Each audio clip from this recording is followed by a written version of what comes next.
Welcome back to another episode of the Daily Flip podcast. I'm your host, Alex, and today we're going to be flipping through some of the top stories, including three that talk about some of the untouchable subjects, or at least the less admirable subjects to touch in politics, from immigration to labor law at Amazon to chronic disease. All of these articles go through and talk about issues from one side of the aisle that they just don't like to take on because they are a little bit contentious. And of course, we will end today with our daily delight, a story meant to leave you feeling positive, ready to take on the day. But that's enough rambling from me. Let's jump in to our daily debate. So, of the three issues that I mentioned, immigration being an issue that the people on the left hand side of the aisle don't normally like to touch, the Amazon having unfair labor practices or possibly terrible labor practices being an issue that the right doesn't want to touch, and then the chronic disease issue being one that everybody doesn't really seem to want to touch. Out of those three, which do you think is the most important to focus on going forward? And I understand immigration is probably going to win out if you're on one side. The labor disputes and the bad treatment of employees will win out if you're on the other side. But also, don't forget the chronic issue one. And if you haven't done research on it, the chronic health issue one, if you haven't done research on it, go to the final, probably 10 minutes of this one if you just want to hear that one, because that's where we'll discuss that. And if you have opinions afterwards, throw them in the comment section. But if you already have your mind made up, you already know, throw it down there. Love to see what everybody has to say. So with that said, let's jump into the first contentious one, which comes from Common Dreams. The headline reads, "It's a disgrace. Biden weighs making temporary asylum limits harder to lift." And when I first read this, I was thinking to myself, is this a sheer political move? Because Biden, during his administration, the argument has always been from the right-hand side that he very well could have used executive orders, just like Trump had done, in order to close the border or at least limit the amount of people coming across. He obviously said to some of his team that, hey, we need to address this issue, and yet nothing ever got done. Though he would argue that he was trying to go through the proper channels of the legislature. He was trying to involve the House and the Senate, make sure that this was actually comprehensive reform and not just using executive action in order to get what he wants. But at the peak, we saw almost 250,000 people coming across during a single month. And that is not a policy, or at least an attempt at limiting the amount of people coming across the border or addressing the border crisis. Obviously, people on the left have different images of that, whether it be improving the asylum process, ensuring that families aren't separated, making sure that the facilities, if there's funding going to the border, it's to make sure that the facilities that are holding these people coming across the border are better. But if you want to actually tackle this issue now, if you're wanting to put more restrictions on it, obviously, Biden has implemented some restrictions where you can only have up to 2,500 people coming across within a certain time frame. Normally that is daily. Well, guess what? There's actually something else going on here where he's trying to make that even less. So if you really cared about the border issue and you're doing these steps now, why weren't you doing it then before? That's what my mind was going to, and that made me think, okay, it's probably an electoral play. He is trying to help take immigration off of the ballot. He's trying to help out Kamala Harris, which, if you are the president at that point, when you have the ability to change policy and change the optics for your side, why wouldn't you? I mean, it's a savvy political move. It just begs the question, do you actually care about this issue, or is it only for political gain? So let's go into one of our first quotes from the article. Quote, "Biden's June directive invoked Section 212F of the Immigration and Nationality Act, previously used by the administration of former Republican President Donald Trump, the Republican presidential nominee, to deny migrants asylum when the southern border is overwhelmed." So we'll pause there for half a second. This is the executive order power that I was talking about, and it was used underneath Donald Trump when Joe Biden at one point did say, "I cannot just unilaterally fix this." Well, I'm not saying he fixed the problem, but he is definitely addressing it with this executive order and using the powers of his predecessor that he criticized in order to do it. So once again, that begs the question, do you actually want to solve it? And I think it's because it's a forbidden issue for Democrats. A lot of people who are Democrats or on the left side of things want more immigration, whether it be legal, whether it be illegal immigrant, or I say illegal immigration, asylum seekers. They want to have more people come to this country and be able to experience the wealth of this country. Some make arguments about how should I say, the labor base, and that it's important to keep this flow of illegal migrants coming across because they are so crucial to certain sectors of the economy. I've heard that argument multiple times. So we really need to step back and recognize he is not doing this because he wants to. He lambasted Trump for doing it. He's been calling Trump out, saying, oh, well, I can't just do it. Oh, you killed this legislation that would have been bipartisan. That's what he's been saying about Donald Trump. Obviously, he does not want to have to be a tough on the border president. And probably because there's optics that come out of it of kids in cages and potentially people getting harmed as they're crossing.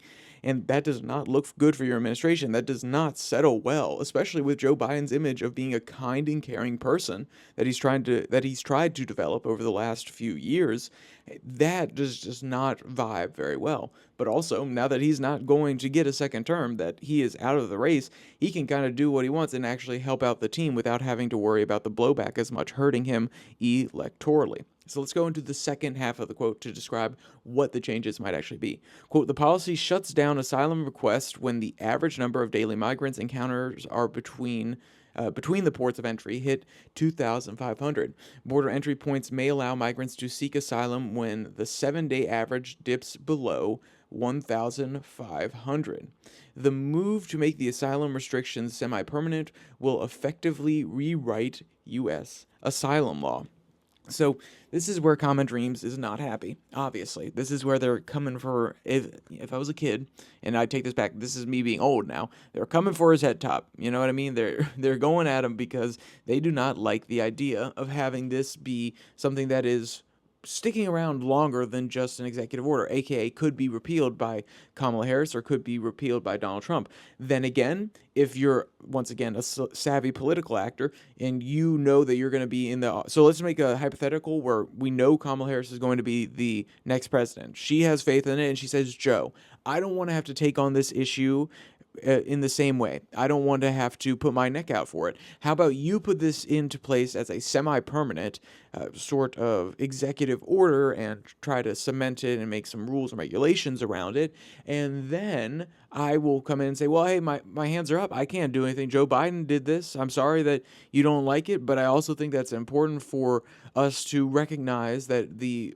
asylum system was being overwhelmed, and we will find a better way forward. She could make that, spin the argument saying, I can't change it because Joe Biden did something, but also acknowledge what's happening there and possibly talk about reforms that would be in her own fashion rather than the fashion of Joe Biden or anybody else in the party. So you could see here how this would be politically advantageous, and you could probably see behind the scenes that there might be a little bit of a pressure campaign from some staffers in order to get this working so that Kamala Harris doesn't necessarily have to deal with it in the same way, because on the left, they like to talk about immigration, but they also know that it is a loser for them electorally. When it comes to how much people don't like illegal immigrants coming across the border, and even some people arguing against legal immigration, it's the issue's more like a 60-40 rather than a 50-50 or a 45-55. So this is something that they're obviously keeping in mind as they're going into an electoral cycle. So what are the other problems that Common Dreams has with the attempt to make it semi-permanent? Quote, the asylum ban itself is arbitrary and duplicative. It has no relation at all to a person's asylum claims, meaning even a person with an extraordinarily strong claim would be denied for crossing at a time when many others, potentially thousands of miles away, are doing the same. Aaron Richland Melnick, a senior fellow at the American Immigration Council, an advocacy group, said Wednesday. And this is actually a very interesting point, because he's saying that if we actually want to reform the asylum system, we should make sure that people with the highest claim, the most, how should I say, the most serious claims, the ones who are genuinely seeking asylum, that they should be put first, or at least that should be accounted for in the asylum system. But guess what? I want to ask you a question. If you're trying to process all of these people, then and let's be clear, I understand that they are going to have processing that is not necessarily the best right now. So to make an argument about how, oh, this could be worse, is probably pointless because it's not that amazing as it is. But if you're to have a system where you have to genuinely weigh everybody's claims, guess what? They have to go in front of a judge. So you have to either increase the amount of judges, meaning more federal spending on the border, which then again, if you increase the amount of judges, you can actually increase the capacity. More people think that you can come across and have hearings about whether or not they can get asylum. But that is not necessarily what the issue should be focusing on in most people's minds. In most people's minds, they shouldn't even be able to come across the border and get refuge for a little bit before their case is being heard. So there's obviously the issue of whether or not we have the funding to actually have people hear out the asylum claims, but then it's also a very tedious process to truly weigh out who needs it and who doesn't. Some people don't need it, and they fully admit that, but guess what? If the incentive structure is to make a pity case, and I'm not trying to be mean to these people, because they may have terrible lives, they may be truly escaping terrible things, but to make a case about, hey, pity me because this is why I need to get away from my country, then the people who are crossing will adapt. Guess what? The cartel makes a whole business out of this, and they will literally coach people on what to say on how to get across, because guess what? That's part of the effectiveness of the job that they're doing. If they effectively get people across the border and get them to stay and get through the asylum process, then you can actually market that to more people who want to come across to America. And the presumption that the asylum system is broken and that claims need to be weighed, once again, it really relies on the fact that people have a right to just enter the country and claim asylum rather than going through the proper channels.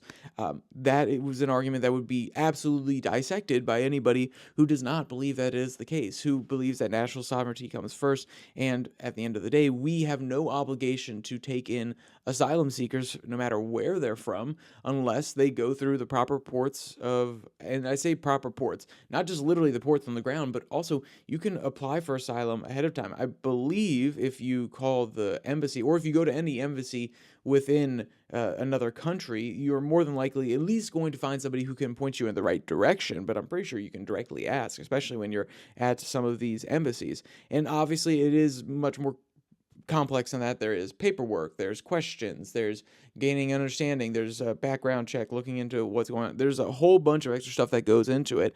But guess what? Do that before you come in, not come across and then say, hey, I'm seeking asylum. Because at the end of the day, if you want to stem the amount of people that think that they can get through the asylum system, then you do not make it easier. And any system that allows people to come across the border first and wait in the country that they're seeking asylum in, and possibly be able to leave, possibly not have to come back for a court date, or they have a court date that's set off extremely far in the future so they can go out and do what they want while they're waiting, that is going to encourage more people to come through that system because there are holes. And yes, great, bring in asylum reform, but that doesn't mean that you can have an asylum process that houses everybody in the United States. Maybe we should focus on keeping them on the outside first and bringing them in as asylum is approved. Then again, the argument would probably be, well, they could actually, whoever's coming after them could touch them or could actually hurt them in the state that they're applying from. And that, you know what, that is fair enough. I'm not trying to pretend like it is a 100% fixable solution just by what I offered. But I think the gentleman from the American Immigration Council is just living in a different state of mind. They're living in a different world where it's okay to just come across the border and then have an asylum process within the United States. And that's why they take issue with it rather than actually asking the serious, or not the serious question, because their question is a serious question, whether or not people can actually get asylum.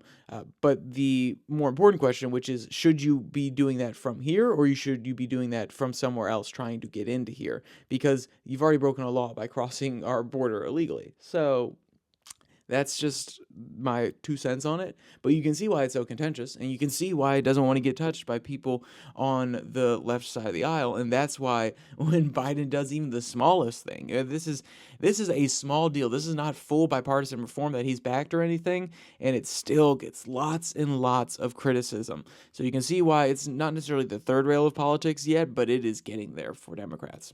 So now let's go to something that the Republicans don't necessarily love to talk about, and it's the labor practices of big corporations. So now we go to, quote, Amazon is a joint employer of some contracted delivery drivers, labor groups say. And when I first heard this one, I was kind of shocked. It comes from CNBC, and I took a step back again. This is one of those things. I did that a few times when reading some of these articles. And I was thinking to myself, oh, okay. So Amazon is not necessarily sticking up to their end of the deal. So let's go through and read what CNBC has to say about this one particularly. Quote, Amazon should be considered a joint employer of some of its contracted delivery drivers, a regional director for the National Labor Relations Board said Wednesday. And remember, the NLRB, the National Labor Relations Board, has a liberal majority on it, or at least a pro-Biden agenda majority on it, because he put them in as he came into his presidency. They have been very favorable to different unions and the needs of different labor movements across the United States. So obviously, this is something that Democrats, especially during Joe Biden's time, where he was trying to champion the unions again, we've seen a robust growth in some of the larger unions. They are a very, very happy group when it comes to talking about these sort of issues. And you could remember that you don't even hear many pro-labor sort of things coming out of the National Labor Relations Board during Trump's time. And let's be clear, whether or not you agree with any of the policies that are being put forward by the NLRB, and I don't necessarily myself, the point being that it was something that just wasn't touched, or at least it was not heavily publicized what they're doing and the victories they're getting for labor, because a lot of the times they were getting victories for business, which in some cases is a good thing too. I mean, the National Labor Relations Board isn't just there to help labor alone, it's also there to empower businesses and make sure that labor doesn't go too far and have too much bargaining power. It's interesting that we have an entire board set up for this in the government to actually manage relations between companies and labor. It's an interesting government overreach, in my opinion. But then again, it already exists, so we can't do anything about it now.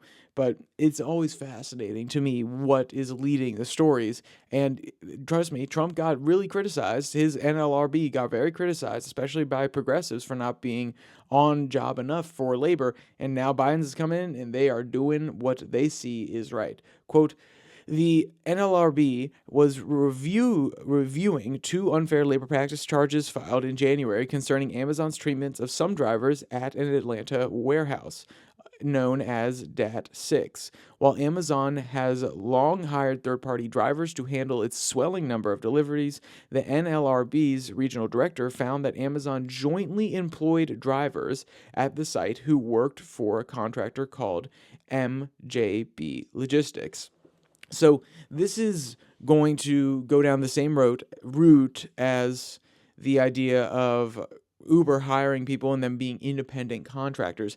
How much rights as an independent contractor, not a full employee of a company, do you actually have? This is something that needs to be resolved. And when you're talking about Amazon, which is a company that is notoriously really, really strict when it comes down to what their drivers can and can't do, what happens within their warehouses, how much information is being tracked from their employees, all these sort of things. The potential of not moving up because there are 100 people applying for one position, and most of the time as you hire up in management, they hire from the outside rather from the inside. All these sort of allegations have been thrown at Amazon before, and some of them are valid, some of them not necessarily so much.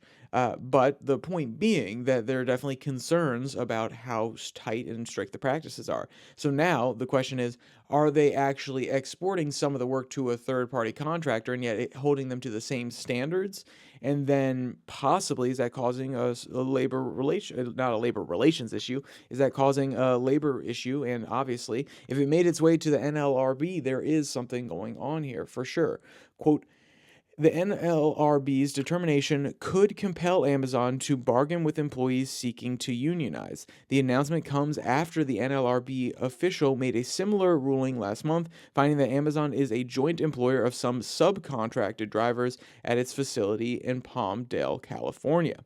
And that's the latter half. Maybe I should jump back to what the decision was actually going through. Quote, Amazon has fought to avoid being designated as a joint employer of its sprawling network of contracted delivery companies. Lawmakers and labor groups, including the Teamster Union, have disputed the company's characterization, saying drivers wear Amazon branded uniforms while Amazon branded vans and drive Amazon branded vans and have their schedules and performance expectations set by the company, which means that if they're actually even if they're contracted out, they're underneath Amazon, and therefore, especially from Teamsters, that is an approach that they can take, because Teamsters, they focus on your truckers, and they also focus on some of your more how should I say, distribution slash supply chain sort of jobs. So they unionize in that area. Mostly it's like transportation, but there's a few things that overline there.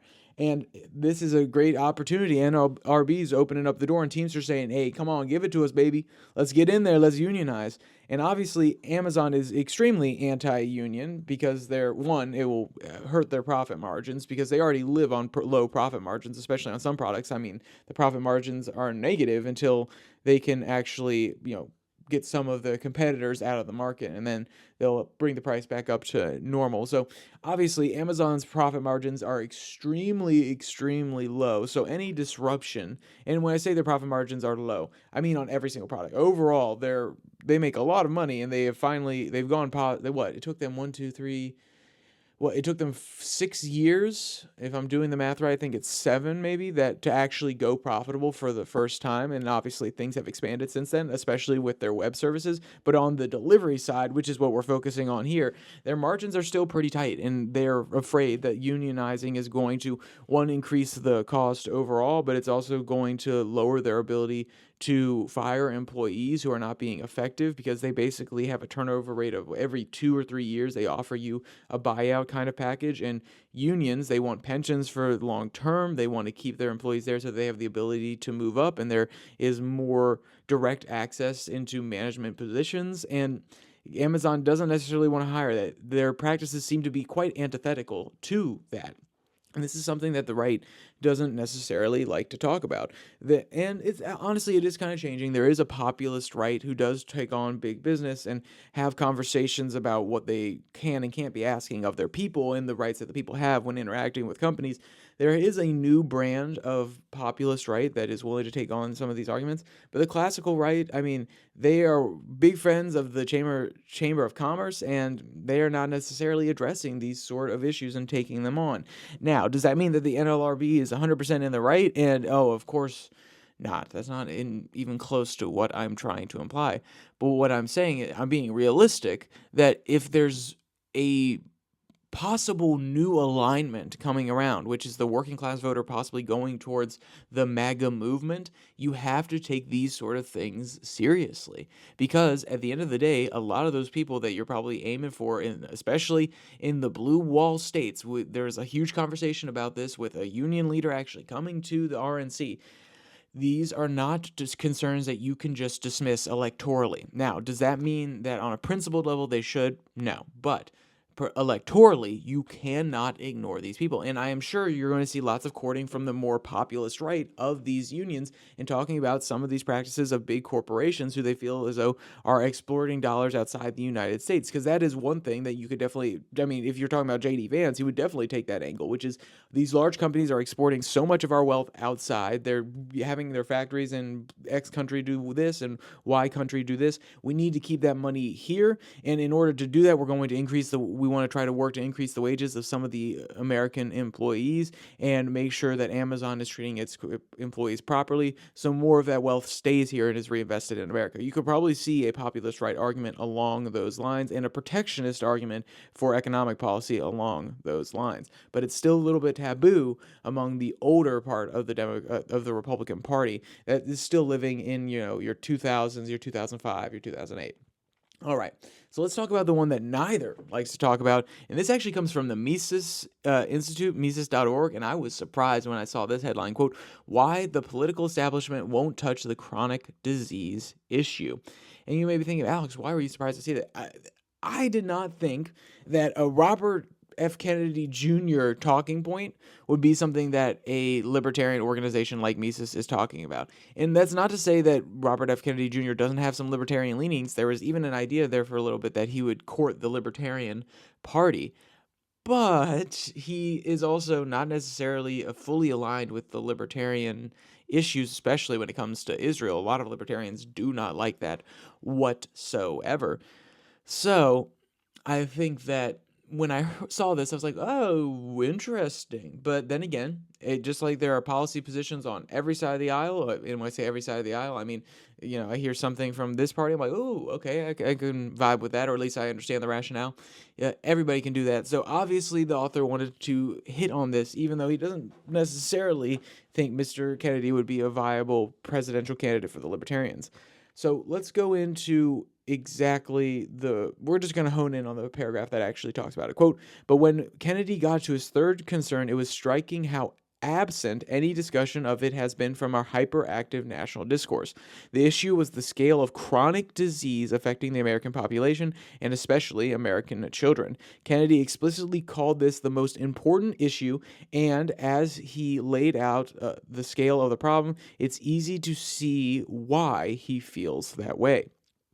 So he goes on to talk about the increase of ADHD, of food allergies, of cancer. He also goes on to talk about the fact that a lot of our food is ultra processed, the fact that we have toxins in the air, where there are microplastics everywhere. You've heard this speech before. If you know a liberal mom or a new right conservative mom, you have heard this speech before about all the toxins in our environment and how they are possibly hurting their children, and they could hurt your children, and they could even be hurting your chances to have children. So I'm not trying to pretend as though that we haven't, or at least you haven't heard some semblances of this discussion before. Especially, it used to be focused around just being overweight, and now it's going into more of the toxins that are part of our everyday lives. It's kind of expanding. But the point that I'm getting at is that the author's right. The left, right, nowhere to be found on this. You have to look for the mothers groups on either side of the aisle. You have to look for very specific Reddit groups. You have to go down to some Instagram rabbit holes in order to find communities that talk about these things and are concerned about these things. And honestly, they're not tiny. Let's be clear. Even at his worst, Kennedy was polling at 3%, which we'll assume are more like the diehards who actually believe everything about his message, or at least really care about the chronic health issue.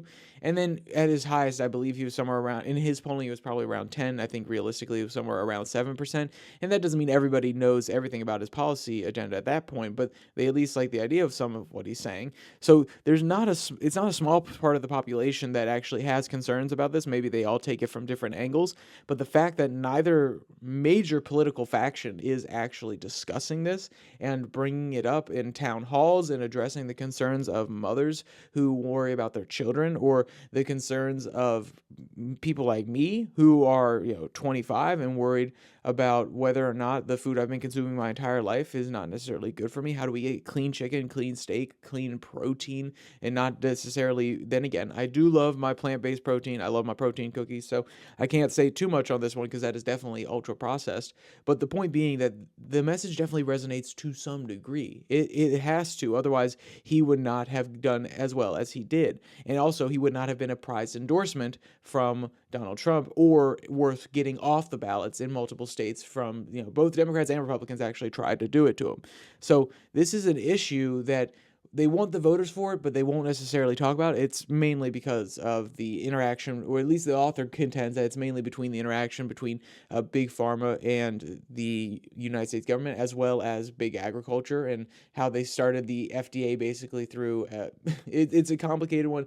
I would encourage you to actually go read the article a little bit more to get more of the history, because Mises.com, Mises.org, they're pretty thorough. They like to go into a lot of the history and talk about all of these from the very beginning. Then again, it's not a really super long one. It's not going to take an hour to read, but it's definitely worth it in order to gain a little bit more perspective on the issues that they don't talk to us about.